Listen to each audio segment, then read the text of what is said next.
in continuation to our chapter not for profit concern. Today we are going to start with practical problems, and we will start with problem number 6, which is a full-fledged question. The remaining starting problems we will solve later, or after solving this you can solve them yourself also as per your wish.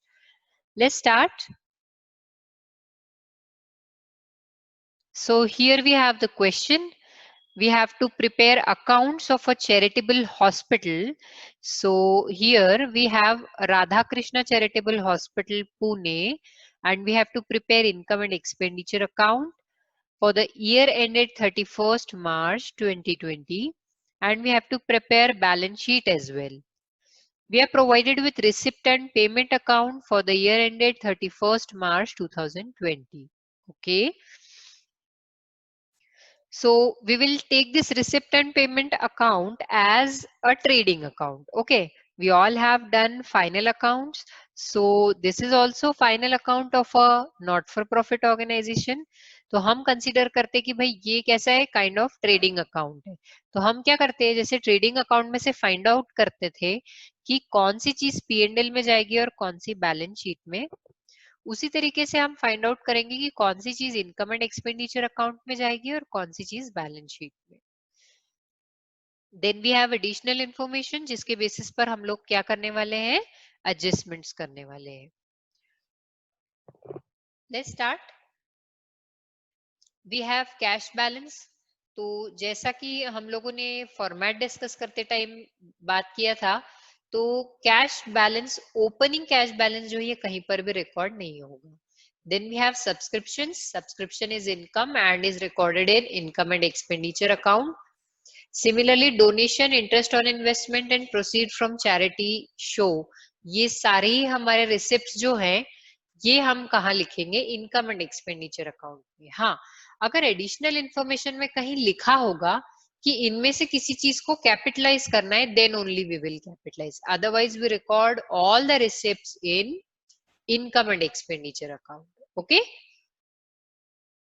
Then in payment side we have medicines purchased. तो ये तो expense है, तो income and expenditure account में जाएगा. Then general expense, salaries, stationery, expense on charity show, surgery and dispensary expenses. All these expenses are to be recorded in income and expenditure account. Then we have equipment, which is a kind of asset, so we will record it in balance sheet. And cash and bank balance will also be recorded in balance sheet. Let's move to the additional information. We have subscription due. Okay, so this subscription due is nothing but outstanding subscription. Okay, यहाँ पर हमको दिया है 2019 year के सारे data दिया हुआ है, मतलब कि बैलेंसेस दिए हैं, और यहाँ 2020 का दिया है, राइट. तो ये हो जाएगा हमारा प्रीवियस ईयर और 2020 हो जाएगा करंट ईयर. अब देखते हैं हम इसे कैसे सॉल्व करेंगे with the help of our brahmastra. So we are discussing about income, right. Subscription is the income. तो सबसे पहले ये डिसाइड करते हैं कि हमें लोअर हाफ की जरूरत पड़ेगी, इसके लिए ये दोनों देखना है हमें. ठीक है. सब्सक्रिप्शन में देखो हमारे पास आउटस्टैंडिंग है प्रीवियस ईयर का और करंट ईयर का, राइट. तो आउटस्टैंडिंग इनकम में प्रीवियस ईयर का अगर है तो माइनस करते हैं, करंट ईयर का है तो प्लस करते हैं. सिमिलरली हमारे पास अगर एडवांस सब्सक्रिप्शन है तो ये प्रीवियस ईयर की और ये करंट ईयर की. ऐसा है तो प्रीवियस ईयर की प्लस करते हैं, करंट ईयर की माइनस करते हैं. तो देखिए ये सारा प्लस माइनस हमें कहाँ करना है, इनकम एंड एक्सपेंडिचर अकाउंट में. Therefore I will put 4 dots here in front of subscription. इसका मतलब कि हमें सब्सक्रिप्शन में 4 एडजस्टमेंट्स करने हैं. जैसा कि हम फाइनल अकाउंट्स में अभी तक दूसरे चैप्टर्स में एडजस्टमेंट के लिए डॉट लगाते आए हैं, वही प्रोसीजर हम फॉलो कर रहे हैं. क्वेश्चन सॉल्व करने के प्रोसीजर में ज्यादा फर्क नहीं है. Okay. Next we have stock of medicine. हमारे पास मेडिसिन का स्टॉक है, तो ये एडजस्टमेंट भी हमने पिछले वीडियो में देखा है. अगर आपने वो वीडियो नहीं देखा है तो पहले वो एडजस्टमेंट समझ लें, फिर इस वीडियो पर आए. सो स्टॉक ऑफ मेडिसिन है. We have here purchase of stock. तो हमें याद है परचेस यहाँ पर मेडिसिन कंज्यूम का फॉर्मूला हमारे पास क्या, हमारे पास ओपनिंग स्टॉक है, क्लोजिंग स्टॉक है और परचेसेस है। Okay, so income and expenditure account में ही हम क्या करने वाले हैं, मेडिसिन परचेज में प्लस ओपनिंग माइनस क्लोजिंग करेंगे। तो देखिए यहाँ पर हमने 2 डॉट्स लगा दिए हैं उसके लिए। We don't have outstanding of medicine, तो इसलिए 2 ही एडजस्टमेंट यहाँ पर होंगे। Then we have estimated value of equipments, तो भाई इक्विपमेंट यहाँ परचेज किया था हमने, और ये हमारे पास देखो इक्विपमेंट की ओपनिंग वैल्यू है, क्लोजिंग वैल्यू यहाँ पर दी हुई नहीं है, that we have to calculate, right. तो ये इक्विपमेंट्स कहाँ लिखेंगे, we will write these equipments in balance sheet, right. और बैलेंस शीट में जब हम ये इक्विपमेंट लिखेंगे तो वो जो न्यू परचेज हमने किया है उसको हम यहाँ पर ऐड करने वाले हैं। So I have put a dot here. Okay, next we have buildings, ठीक है, तो ये बैलेंस शीट में जाएगा। Then capital fund will also be recorded in balance sheet and 10% investment will also be recorded in balance sheet. जिनके closing balance हमें नहीं दिए हैं वो हम फाइंड आउट कर लेंगे। नाउ लास्ट लाइन में हमें दिया है provide depreciation on equipments ₹1900 and on building 1500। So we have equipments also, we have buildings also, तो हम एक डॉट इक्विपमेंट पर लगाएंगे, एक बिल्डिंग पर लगाएंगे। अब देखिए कहाँ कहाँ एडजस्टमेंट होने वाले वो सब कुछ हम रिकॉर्ड कर चुके हैं। Now we have to solve the question. Let's start moving towards the solution. In the books of Radha Krishna Charitable Hospital, income and expenditure account for the year ended 31st March 2020, ये देखिए debit side expenditure side है, credit side is income side. Okay, इसके बाद हम बनाएंगे balance sheet. It will look like this, there is no change in balance sheet. Next we will start solving. तो अब हम क्वेश्चन कैसे सॉल्व करने वाले हैं, वैसे ही जैसे हर क्वेश्चन सॉल्व करते। तो हमें पहले जो रिसिप्ट एंड पेमेंट अकाउंट दिया है, तो पहले हम क्या करेंगे, जो भी हमारे पास रिसिप्ट्स हैं उसको हम ट्रांसफर कर देंगे इनकम एंड एक्सपेंडिचर अकाउंट, ठीक है। तो यहाँ पर रिसिप्ट्स के लिए जो 2 लिखा है वो इनकम एंड एक्सपेंडिचर अकाउंट में आकर के बाय हो जाएगा, ठीक है। तो जल्दी से 2 का बाय बाय कर देते हैं, फिर जो बाय बाय होगा उसका 2 कर देंगे। Okay, let's start. Opening balance नहीं लिखाएगा, ओपनिंग बैलेंस को मैंने कट कर दिया। सब्सक्रिप्शंस भी हैव, तो 2 सब्सक्रिप्शन इधर रिसिप्ट्स में है, तो मैं यहाँ लिखूंगी बाय सब्सक्रिप्शन इनकम साइड पे। Amount is written in gross column and I'll leave 4 lines for 4 adjustments according to the dots. Done. इसके बाद हम लिखेंगे donation, interest on investment and proceeds from charity show. तो ये हमारे रिसिप्ट साइड हम लोगों ने पूरी की पूरी ट्रांसफर कर दी है। अब आगे चलते हैं, नेक्स्ट पेमेंट साइड है, बाय बाय का 2 कर देते हैं। तो यहाँ पर है हमारे पास बाय मेडिसिन परचेज्ड, तो यहाँ पर मैंने मेडिसिन परचेज लिखा है।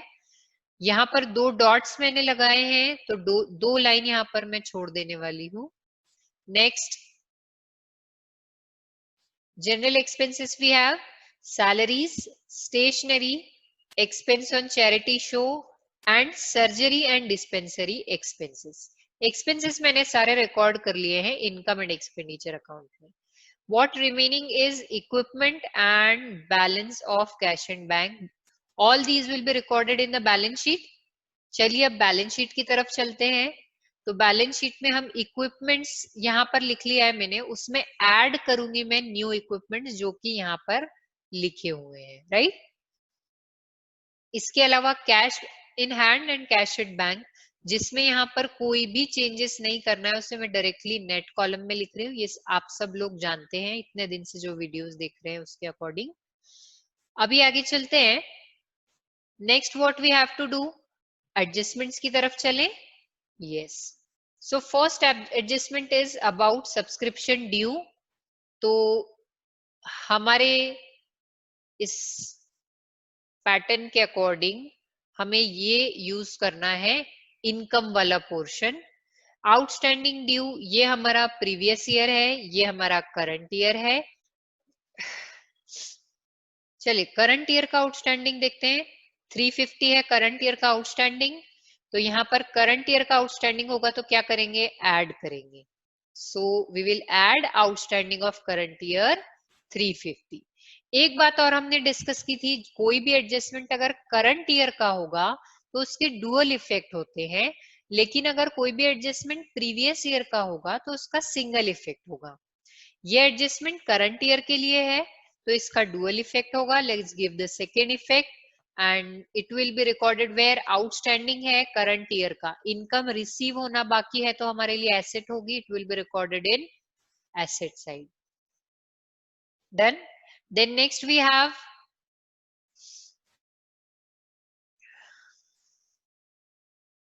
Subscription due of previous year 310। अब प्रीवियस ईयर का सब्सक्रिप्शन ड्यू है तो क्या करना पड़ेगा उसको, माइनस।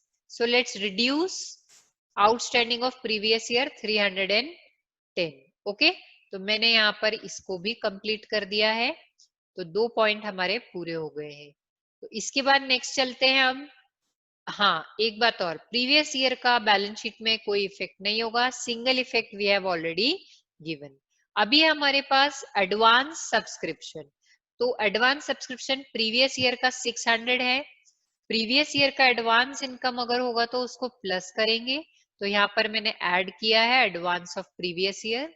नाउ ये प्रीवियस ईयर का है इसलिए इसका कितना इफेक्ट आएगा, सिंगल इफेक्ट, बैलेंस शीट में इसका कोई भी इफेक्ट नहीं देंगे।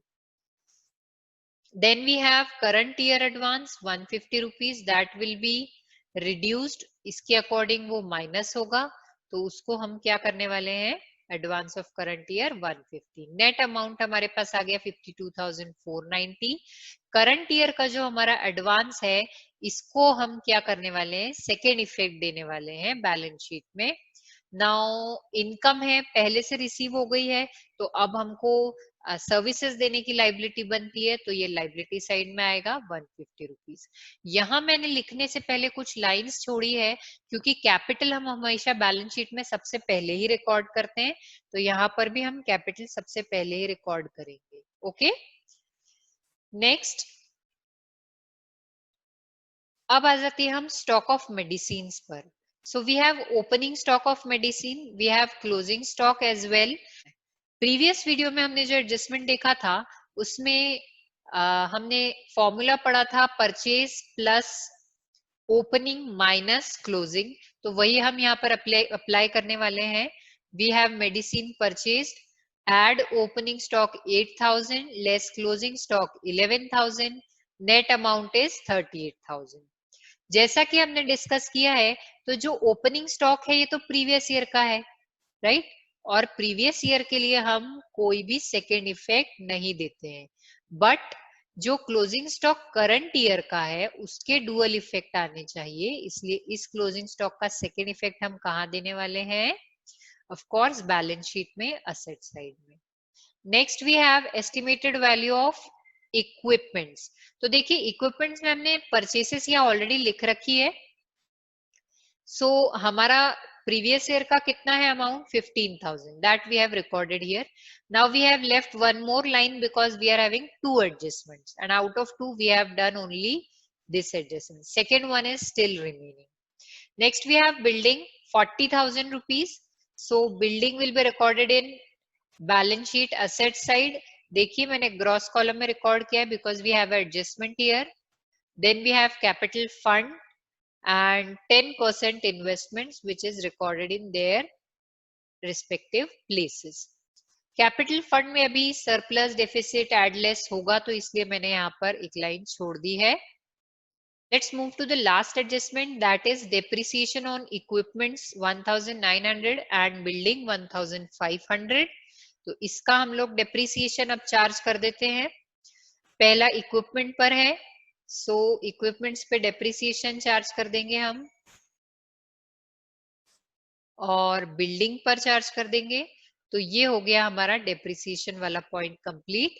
अब क्योंकि ये करंट ईयर से रिलेटेड है तो both of these will have dual effects, तो सेकेंड इफेक्ट कहाँ देंगे हम, of course income and expenditure account में, एक्सपेंडिचर साइड में to depreciation for equipment and building.